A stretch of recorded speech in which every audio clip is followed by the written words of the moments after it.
妈妈被打成小三那天，我把掌家令直接拍在了我爸的脸上。留学回国的飞机上，我刷到了一段视频，题为首富少爷护妈暴打小三。视频里我的妈妈穿着粗布麻衣，被几个哥哥围着拳打脚踢，甚至扯烂她的衣服，骂她是不要脸的小三。她眼眶泛红，疯狂解释，可迎来的却是众人的嘲笑。身着高定的陌生女人被他们护在身后，茶言茶语。好啦，我知道你们是为妈妈好，我们没必要向不知好歹的人施舍眼神。周围宾客都在祝福她生日快乐，夸她大度，这才是苏夫人该有的气量啊！些人家里是真没有镜子照照吗？小三还敢说自己是苏夫人，难道不知道整个苏家都是她的陪嫁吗？浑身上下哪有半点贵妇人的气质？听到这句苏夫人后，我握紧手机，屏幕映射出我冰冷的神色。离家才3年，我怎么不知道什么时候多了个上不得台面的妈？视频的内容气得我气血翻涌。刚下飞机，我立马拿出手机给大哥苏新志打去电话，却显示占线。紧接着是2哥、3哥，通通没有理会我。直到4哥在电话那头不耐烦地问我：“苏悠悠，你催命啊？今天是妈的生日，门正忙着呢，你少来烦我们。”冷笑一声询问：“哪个妈？苏悠悠，你留学留是傻了吗？还能是哪个妈？”4哥生气的让我别开玩笑，紧接着直接挂断电话。瞧着他的态度，我都要怀疑视频是有心人 AI 合成，来挑拨我们家内部关系的了。的确，视频里的妈妈和我印象中的样子完全对不上。毕竟谁都知道，苏家的所有产业都是我妈的嫁妆。我爸说好听点是苏家钦定的女婿，难听点就是入赘凤凰男。他的一切荣誉都是靠我妈得来的，所以对他一直都是言听计从。怎么可能容忍我妈被欺辱成视频里那副小心翼的模样？我深吸一口气，压抑住自己愤怒，打算亲自去视频里的宴会厅查明真相。打车到了门口，有个女孩同我一起下车，她瞥了我一眼后，直直站在我的面前，面露不屑：“你也是来参加我妈的生日宴的？这里不是被我们苏家包场了吗？什么猫猫狗狗都能进来？”女孩穿着当季最新的礼服，脖子上还戴着鸽子蛋大的项链，看到我身上朴素的短袖长裤，满眼嫌弃。我这时还以为自己走错了，礼貌地向她询问：“是 A 市首富的那个苏家吗？”她仰起头，嗤笑一声：“你既然知道，还来这里捣乱，信我爸让你家立马在 A 市消失。”我这时拿出手机，调出我爸的照片，让他确认这是谁。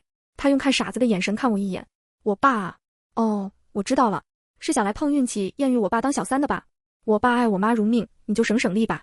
上一个想上位的，在我妈一个眼神就能让他跪地求饶。”心里顿时有了猜测。我把收到的那段视频放了出来，对面的女孩立即笑得直掉眼泪：“你既然都知道了，怎么还往上凑？贱不贱啊？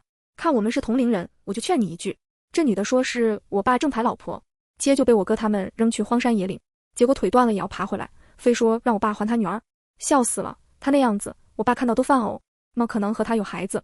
听到他的话，我双手立即狠狠攥在一起。看来我出国留学这3年，我妈没少被这些人欺负，可我那些哥哥明明都是妈妈亲生的，为什么会帮着外人欺辱她呢？我妈性格柔，但他们是知道的，睚眦必报。况且爷爷早就说过，等我回来，就让我彻底掌管苏家。这些人怎么敢的？我推开了面前的女孩，不顾她的大喊大叫，直接往宴会厅闯去，却看到了让我终身难忘的一幕。我妈跪在宴会厅里，被几个哥哥压住，那陌生女人的鞋子。住手！我冲过去把苏新志踹开，他下意识就要怒骂出声，却在看到我的瞬间生生止住。而刚刚的那个女孩却一巴掌扇在我的脸上：“你推我，还打我哥，真当我们苏家是软柿子吗？兰兰，他刚刚推你了。”听到女孩的话，苏新志的眼神瞬间变得凶狠起来，对我破口大骂：“你这个婊子，果然和你妈一样恶毒！”我上前就要理论，却被地上的妈妈拉住：“悠悠，我们先走吧。”她的脸上带着卑微、小心翼翼，甚至是害怕。推了我苏兰兰还想走，果然小三的女儿也是贱种，点规矩都没有。苏兰兰说完，就拿起一旁的红酒朝我们砸过来。妈妈起身挡住我，却让我发现她身上青青紫紫已经生脓的伤口。妈！她被红酒碎片划伤手臂，鲜血直流，还一个劲的喊我快走。我死死地盯着苏新志4人，他们却瞬间围在了苏兰兰身前，挑衅地看着我：“怎么啦？你自己擅闯进来，没怪你，都算好的了，赶紧带着你那废物妈滚！她舔鞋都是我们妈妈恩赐她了。”听到他们的话，我浑身都气得发麻。这也是你们的妈妈？全场顿时发出嗤笑声。这女人怕不是疯吗？苏夫人都站在这儿呢，笑死了。刚刚他妈冒充苏夫人，她现在又把自己当苏小姐，这2人要点脸吧？苏兰兰趾高气扬地看着我：“你好可怜，从小是不是没见你爸啊？”也是，毕竟你妈这种女人可能就是公交车，连你爸是谁她自己都不清楚，你才像条疯狗对我爸乱摇。几个哥哥冷漠的神色让我明白，他们也是这样想的。他们同时开口：“你们俩赶紧滚吧，在这里搅乱了我们妈妈的生日宴。苏夫人可不是谁都能当的。我气笑了，你们连自己妈都不认识了。苏家到底是谁说的算？你们还记得请吗？当然是我爸啊！你这个神经病！苏兰兰一脸骄傲的冷笑。那个凤凰男，我忍不住勾起嘲讽的嘴角。祠堂都进不去的外人，连掌家印都没见过吧？苏玉，我不由冷哼一声。业内都清楚他只是个上门女婿，家哪里轮得到他说话了？我的话让苏兰兰暴跳如雷，而明显宴会里也有人清楚。对啊，因为苏夫人不喜欢管理生意，苏总才从林改为姓苏入赘的，他现在就算有话语权，也不能掌控整个苏家吧。而这时，刚刚去换鞋的女人再次出现在宴会厅。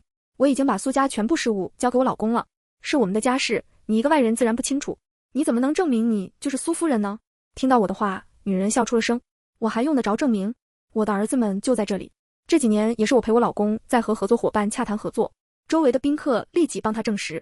苏玉苏总谈生意的时候，苏夫人一直都在，反而是你妈畏畏缩缩的模样，哪里像豪门贵妇？苏家少爷难道不知道谁是自己的妈妈吗？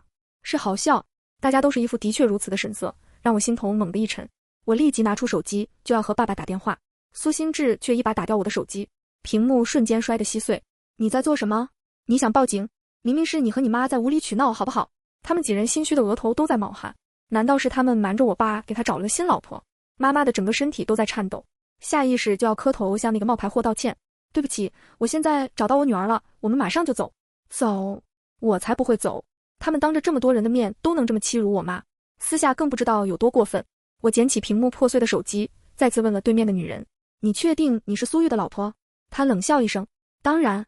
可惜手机现在只能勉强打通语音电话，不然我一定会给我爸打视频。那边接通，熟悉的声音传来：悠悠，你有没有在好好学习啊？爸爸打电话干什么？听到熟悉的声音响起，苏兰兰立即瞪大了双眼。现场熟悉我爸的人都能听出这是他的声音。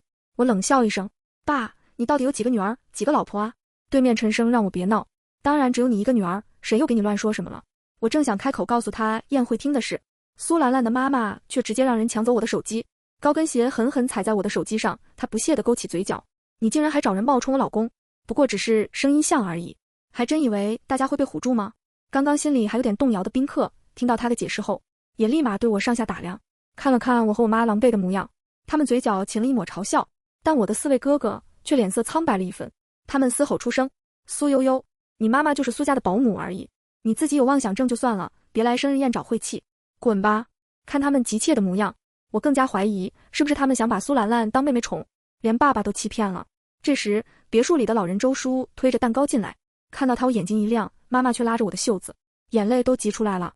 悠悠，走吧，我们快走。周叔看到我眼神闪躲，苏兰兰跑过去拉住周叔的胳膊撒娇：周叔，你是苏家的老人，你来说才是冒牌货。我也看着周叔，期待他的答案，没想到周叔暂定截铁地指着我妈开口：她是苏家保姆，3年前得了失心疯，一直觉得自己是苏夫人，总看她可怜才留在家里的。这时大家才一副顿悟的模样，怪不得之前苏夫人都不露面，3年前才开始积极参加各个宴会，来是怕疯子冒充啊。听到大家对我们母女的贬低，苏兰兰立即高傲仰头：还装吗？苏家可不是什么人都能攀上的。他妈颔首再次让人将我和妈妈擒住。苏兰兰笑着上前给了我们一人一巴掌，戒指刮伤我们的脸，她鄙夷地开口：现在还有胆子说你妈妈才是苏夫人，才是苏小姐吗？把你妈放家里都是我妈妈仁慈，只是让她舔鞋而已，她都没说什么，凭什么打我哥？说着说着，她突然笑起来：要是我爸知道你们这么冲撞我妈，能直接就把你们扔去喂鲨鱼了。但我心善啊，你们现在下跪磕头，够100个我就原谅你们。紧接着他妈妈还把蛋糕扔在地上：兰兰，他刚刚是不是推了你？我们苏家向来以德报怨的，他们吃了生日蛋糕再磕头吧。他们如此嚣张跋扈，甚至连周叔都站在他们那边。不用想，苏玉那个混蛋一定是出轨了。我用力挣脱束缚，狠狠给了离我最近的苏兰兰一巴掌，直接把她扇飞在地。我从小就被爷爷培养了格斗术，这些人压根不够我打。我使劲想把被压倒在地的妈妈拉起来，她却眼眶红红的向那鸠占鹊巢的女人求饶：苏夫人，头我来磕，蛋糕我吃，们能不能放过我的女儿？宴会厅里都在笑，我却心窝都在疼。以前温柔大方的妈妈怎么变成了这个样子？苏兰兰从地上腾起来，休想！这婊子刚刚竟然敢打我，我今天非要弄死你们！就凭你！我抬起手，他就害怕地躲在了4个哥哥的身后。苏心智4人站在我的身前，你敢欺负我们妹妹？这个泼妇，我们饶不了你！一人一拳，他们瞬间闭嘴。看我朝他妈妈走去，苏兰兰立即拿起手机。4个哥哥想去拦他，却因为我打中他们都穴位，无法动弹。苏兰兰生气的尖叫：爸，有个贱人大闹妈妈的生日会，你快来！趁这个时间，他妈都被我先飞了，没人再敢说话。我拉起我妈，找了个椅子坐下。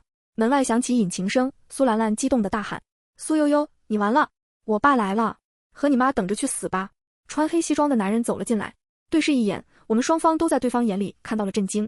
随后我勾起嘴角，直接上前，在众人惊讶的眼神下给了来人一巴掌。我爸被我打懵，整个人愣在原地，听到众人的惊呼后才反应过来，眼里的心虚逐渐变成愤怒。苏悠悠，你在做什么？我对你和你妈太过宽容了是吗？见到他的态度，苏兰兰得意的上前，挽着苏玉的肩膀：爸爸，就是她，这个小三的女儿，刚刚还敢打我和哥哥，甚至对妈妈也动了手。他话音刚落，苏玉就急忙上前查看那女人的情况。玉晴，你怎么样？有没有哪里不舒服？你怎么才来啊？我苏玉晴这辈子没受过这样的委屈，我早就让你把这女人弄走，你非要把她留下。现在她女儿在我生日宴这么欺辱我，一定不能放过他们。苏玉晴一边抽泣，一边恶狠狠地看着我们。苏玉将她抱起来，转头冷哼一声。之前是看在他爸妈都是家里老人的份上才将她留下，没想到她不仅肖想我，养出了这么一个恶毒的女儿。她的言语中带着浓烈的厌恶，三言两语就把我和我妈打成了不知感恩的白眼狼。我敢确定她现在就是想赶紧给我和我妈定罪，这样就能在爷爷发现之前彻底掌握苏家。我的几个哥哥都点头如捣蒜，就是某些人就应该认清楚自己的身份，之前只是让你们磕头，现在你们可死罪难逃了。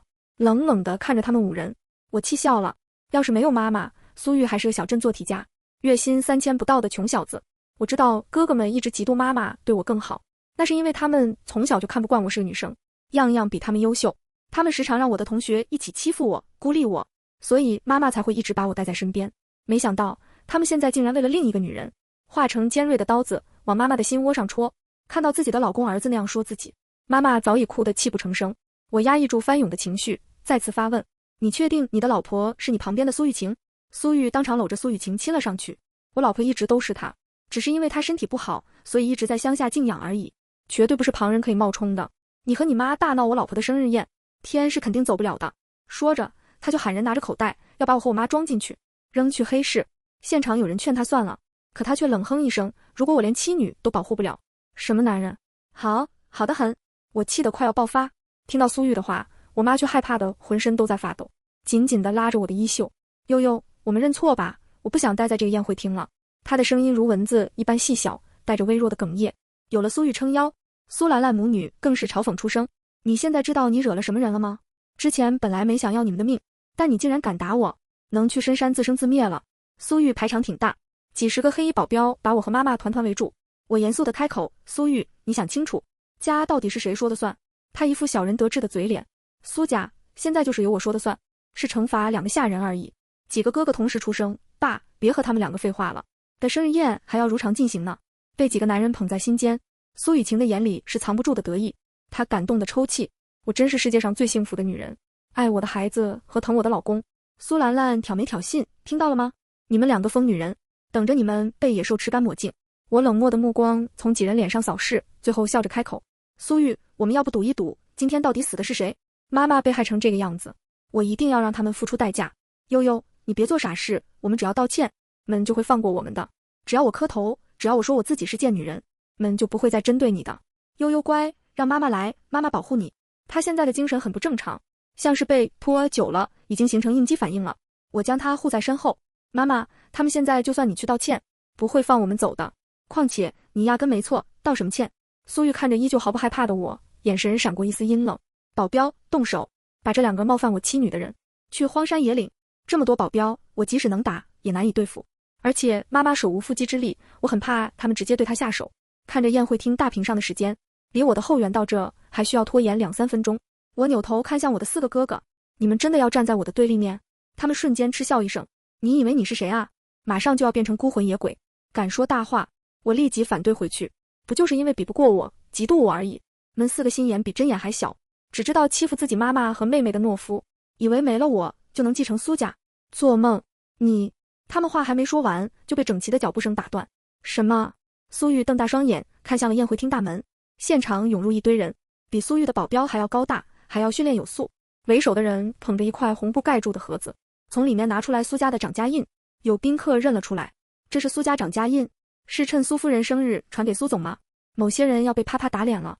刚刚还说苏总搞不清楚苏家是谁的，在掌家印都来了，几个哥哥更是激动得直喘粗气，用手肘催促着苏玉：“爸爸，你快去接啊！今天爷爷真是开窍了，然把这东西拿出来给你了。”苏玉却没动，他哪里有胆子告诉爷爷这个地址？他今天是在帮小三过生日啊！苏玉的表情瞬间变得恐慌。你们是来干什么的？苏兰兰和苏玉晴两个蠢货抢先上前一步，要动手去拿掌印。老公，这明显是来给你送东西的，怎么站在原地不接啊？没想到为首的穿着中山装的男人推开他们母女二人，直直走到我的面前。小姐，您的掌家印给你送到了。现场突然安静下来，随后爆发出轰鸣的笑声。这是请来演戏的？现在穿个短袖都能是苏家家主了。但也有人立即嘘声，因为他们看出来这掌家印绝不是假货。这些人也都是退伍的特种兵。我接过掌家印，挑眉玩味地看着苏玉：“你现在来说说，苏家到底是谁做主？他带来的保镖被爷爷的人控制。”苏玉打死也不会想到，在我还在机场的时候，就让爷爷时刻注意我的动向。要不是苏玉晴那个蠢货踩碎我的手机，他们也不会这么快来。苏玉脸色苍白，支支吾吾，最后小声开口：“我是你爸。”我却加大了音量：“你是我爸？对不起，你不配。”众人这时终于反应过来，被气辱来连话都不敢说的女人才是真的苏夫人，而我也才是真正的苏家千金。可怎么回事？总和苏家少爷们都不认苏悠悠的妈妈，我也不懂，所以我直接把掌家印拍在了苏玉的脸上。苏玉，不，林玉，你不给我一个解释吗？我到底什么时候多了个见不得台面的妈呢？苏玉吓得冷汗直流，那些哥哥更是看着我手里的印，敢怒不敢言。我冷眼扫了过去，我的哥哥们，现在认识谁是你们的妈了吗？中山装拍手，他们全都被架了起来。我拉起妈妈，抓着她的手，给了每人一巴掌。边打我边小声告诉妈妈，这些人都该打，都是白眼狼，你不能心软了。忙着打这几个男人，倒是忘了苏兰兰母女，他们的尖叫声划破天际。你们在做什么？伪造一个印章，请点演员，能在我的地盘行凶了吗？看他还没搞清楚状况，我冷冷一笑，你这位好老公姓林，身份证上清清楚楚。哦，我忘了，你们可能连结婚证都没有，怎么能知道他的真名呢？我刚刚也查了你的身份证，王玉晴，你真以为他让你姓苏是爱你？不过是利用你，被我爷爷发现而已。王玉晴不可置信地摇头，转身看向已经吓得脸色苍白苏玉，才意识到我说的竟然都是真的。怎么可能？苏玉，你不是说苏家都是你说的算吗？怎么掌权人变成了个小丫头片子？我连眼神都不想施舍给他一个，让人取来别墅里的监控视频。我看到苏玉掐着妈妈的脖子，切断她所有的信息源，用我的消息去威胁她。你要是想让你女儿平安回来，就忍，再给老爷子发短信，让他把公司全部交给我，不然你就等着给他收尸吧。看到这，我抓起苏玉的头发，语气淡漠地开口：你就是这样托我妈的，个入赘女婿竟然暴打原配，养小三。苏玉急忙开口：都是王玉晴勾引的我，乖女儿。爸也是一时糊涂，不想听他辩解。我在他嘴里随意塞了块纸团，随后眼神移向4个哥哥：你们在家里对妈妈随意打骂，还抢了她的东西，给王玉晴，真是白眼狼啊！你们这些年能作威作福，是靠的苏家的身份，然还敢对妈妈这样。我现场让人送来纸笔，要把他们驱除苏家的族谱。苏心志生气地大喊大叫：凭什么？你是我们的妹妹，哪里有资格代替苏家把我们赶出去？啪！中山装帮我给了他一巴掌，不愧是退役特种兵，牙齿都给他打掉了。随后他沉声道：老爷子说了，以后苏家就是小姐的了，想做什么就能做什么。这下苏玉等人顿时面露绝望，一个劲向我求饶：悠悠，我们是血浓于水的亲情啊，不能这样对我们啊。我挥了挥手放开了他们，以为是我心软，他们顿时还拿起来父亲和哥哥的架子。你虽然长家，但年龄还小，可不能滥用权力啊，就应该吧。你们之间只能一个继续留在苏家，他的都得给我滚。而且那2个女人真的好碍眼啊，果看不到他俩，我心情可能会好一点哦。我勾起嘲讽的嘴角，打断了他们。顿时苏玉眼里闪过一丝阴狠，朝着苏兰兰母女打去，几个人就打在了一块。离开苏家，他们这些年嚣张跋扈，树敌无数，只能等死。每个人都用了吃奶的力气去搏这一线生机，而我趁这个时候把宾客打发走了，但说了妈妈坏话的，动手打了妈妈的，我全都记下来了。混斗结束，反倒只有苏玉还醒着，他像只狗一样朝我和妈妈爬了过来。我厌恶的后退，他激动的开口：悠悠，是我留下来了吧？是吧？我微笑着点了点头。可下一秒就有人给他戴上了狗链。你不是让你的好女儿把我妈当母狗玩吗？既然你想留在苏家，就好好做一只看门狗吧。苏兰兰和我差不多大，证明苏玉是在妈妈孕期时出轨，等到我出国，他就光明正大接回小三和女儿，再让那群傻哥哥帮他打配合。如果我妈被玩死了，我回来他们也可以用同样方法对我。要不是他对家打算对苏玉晴动手，威胁他时，查明了苏玉晴压根不姓苏，给我发来视频，我都不知道妈妈被他们这样对待。剩下的人都是重伤，我没有将他们送去医院，反而是将他们和斗殴的录像带一起打包，送去了警局。立马还有不少之前被他们冤枉进去的人，真不知道他们能不能活着出来。解决完一切后，我紧紧抱住妈妈，她瘦弱的骨头都有点硌人，我眼泪忍不住掉下来，她还小心翼翼帮我擦，问妈妈你觉得我残忍吗？她说不，妈妈觉得只有这样的你才不会在外面受欺负。回妈妈，你以后也不会受欺负了。我将她带回别墅，把家里所有人都清理了一遍，再叫来私人医生帮她清理伤口，陪她睡觉。没过多久，许多大小企业都倒闭，他们共同的特点都是参加了苏夫人的生日宴会。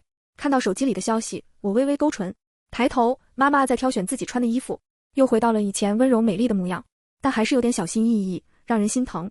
不过我相信，在我的陪伴下，她一定可以重拾信心，一定可以的。晚安。